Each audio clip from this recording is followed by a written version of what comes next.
জলপাইগুড়িতে পুলিশকে লক্ষ্য করে গুলি করে হামলার ঘটনার পর সোমবার থেকে শুরু হলো ধূপগুড়ি শহর জুড়ে সিসিটিভি ক্যামেরা বসানোর প্রক্রিয়া।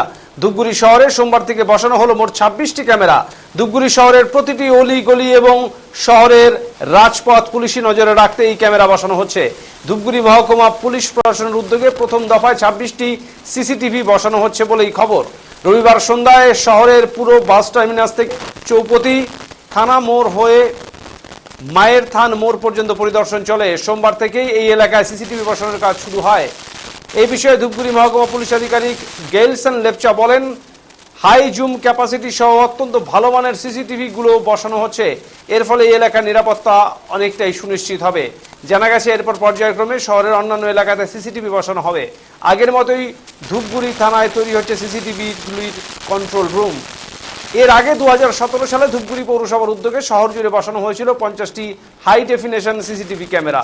প্রথম 2 বছর দায়িত্বপ্রাপ্ত সংস্থা সিসিটিভি দেখভাল করলেও চুক্তি শেষ হতেই ভাটা পড়ে রক্ষণাবেক্ষণে। ধীরে ধীরে ভোল্টেজ সমস্যা সহ অন্যান্য কারণে অকেজো হয়ে যায় সবগুলি ক্যামেরা। সে যাত্রাতেও সিসিটিভি ক্যামেরার কন্ট্রোল রুম তৈরি হয়েছিল ধূপগুড়ি থানাতেই। পুলিশ সূত্রে খবর, এবারেও 2 বছরের জন্য বার্ষিক রক্ষণাবেক্ষণ চুক্তি করেই সিসিটিভি বসাতে সংস্থাকে দায়িত্ব দেওয়া হয়েছে।